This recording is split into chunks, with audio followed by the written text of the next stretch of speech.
बिस्मिल्लाहिर्रहमानिर्रहीम learning centre YouTube channel में खुशामदीद कहता हूं। दोस्तों, आज के इस लेक्चर में माइक्रोसॉफ्ट एक्सेल में रैंकिंग रिपोर्ट बनाएंगे डुप्लीकेट के साथ। स्टूडेंट का जो रिजल्ट कार्ड होता है, रिजल्ट शीट होता है, उसमें दोस्तों आज हम इजाफा करेंगे रैंक का और डुप्लीकेट रैंक का को कैलकुलेट करेंगे। तो अगर आप इस चैनल पर नए हैं, हमारे इस चैनल लर्निंग सेंटर को सब्सक्राइब करें, साथ घंटे वाली बटन दबाएं, लाइक करें और कमेंट जरूर पेश करें।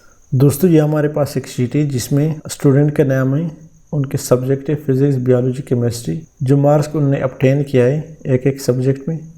यहाँ पर उसके टोटल मार्क्स हैं और यहाँ उनके obtain मार्क्स हैं।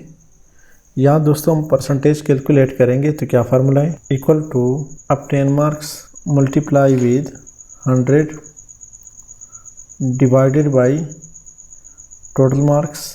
एंटर करें तो हमारे पास स्टूडेंट का परसेंटेज निकल आया। यहाँ से ड्रैग कर दे, सेंटर में कर दे। तो ये दोस्तों इन स्टूडेंट के परसेंटेज निकालिए। ग्रेड के लिए फार्मूला इफ फंक्शन अप्लाई करेंगे। तो क्या फार्मूला है? Equal to if into percentage greater equal to 90 comma double inverted comma में बंद करें A comma if into percentage greater equal to 70 comma double inverted comma में बंद करें B comma if into percentage greater equal to 60। सारे दोस्तों इसको plus करेंगे, ए प्लस मिलेगा इसको और इनको ए मिलेगा और फिर 60 वाले को क्या मिलेगा? डबल इन्वर्टेड कामा में बंद करें B comma if into percentage greater equal to 50 comma double inverted comma में बंद करें C comma if into greater equal to सारी। यहाँ पर दोबारा फंक्शन की ज़रूरत नहीं है। डबल इन्वर्टेड कामा में बंद करें डी ब्रैकेट 1 2 3 4। एंटर करें, थोड़ा फ़ॉन्ट साइज छोटा कर दे और यहाँ से ड्रैग कर दे। तो आप देखें इन सबको ग्रेड मिल गया है। यहाँ से सेंटर में कर दे। 90 से अबव है उसको ए मिला, प्लस मिला है। 80 से अबव उसको ए है।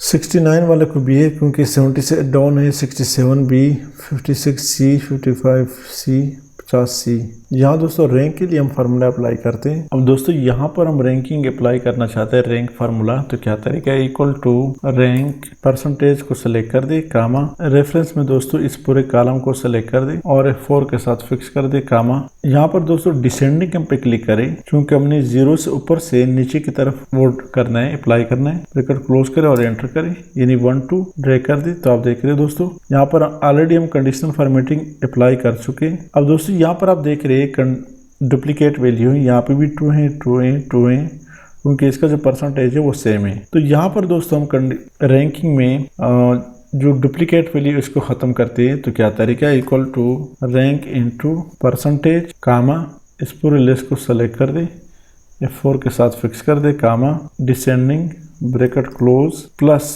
काउंट इफ इनटू रेंज हमसे मांग रहे हैं। तो रेंज दोस्तों इसी को सेलेक्ट कर दे, शिफ्ट फुल कॉलन फर्स्ट जो सेल है इसको सेलेक्ट कर दे और F4 के साथ फिक्स कर दे कामा क्राइटेरिया में दोस्तों यही परसेंटेज दोबारा सेलेक्ट कर दे और ब्रैकेट क्लोज कर दे। एंटर करें तो यहाँ पर दोस्तों 2 आ रहा है। यहाँ इसको दोस्तों जनरल के साथ 1 कर 0 ख़त्म कर दे, ड्रैग कर दे तो 2 से शुरू हो रहा है। यहाँ पर दोबारा दोस्तों क्लिक करें, यहाँ -1 पुट करें और एंटर करें। यहाँ से दोबारा जनरल तो 1 से 11 तक ये आ गया दोस्तों। इसको दोस्तों मैं कंडीशनल फॉर्मेटिंग के थ्रू हाईलाइट करना चाहता हूँ। तो यहाँ से कंडीशनल फॉर्मेटिंग में जाए, highlight cell rules, duplicate value, यहाँ से कस्टम फॉर्मेट, फिल पे क्लिक करें और यहाँ से दोस्तों फ़ॉन्ट पे क्लिक करें, ऑटोमेटिक फिल में दोस्तों कौन सा कलर देना चाहते, ये वाली देना चाहते, और फ़ॉन्ट में दोस्तों वाइट बैकग्राउंड कर दे, ओके कर दे। तो दोस्तों आप देख रहे हैं बेहतरीन किस्म का कंडीशनल फॉर्मेटिंग यहाँ पे इसको मिल गया डुप्लीकेट वैल्यू को। इसके दोस्तों थोड़ा सा सेटिंग कर ले, यहाँ से बैकग्राउंड कलर और यहाँ से फ़ॉन्ट कलर,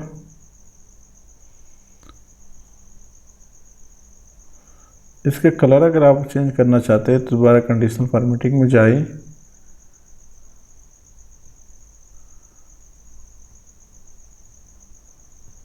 कस्टम फिल में दोस्तों ये वाली दे दें और ओके कर दें। उम्मीद है दोस्तों आज की इस लेक्चर की समझ आई होगी। अगर आज की इस लेक्चर की समझ आई तो हमारे इस चैनल लर्निंग सेंटर को सब्सक्राइब करें, साथ घंटी वाली बटन दबाएं, लाइक करें और कमेंट जरूर करें। Thank you so much.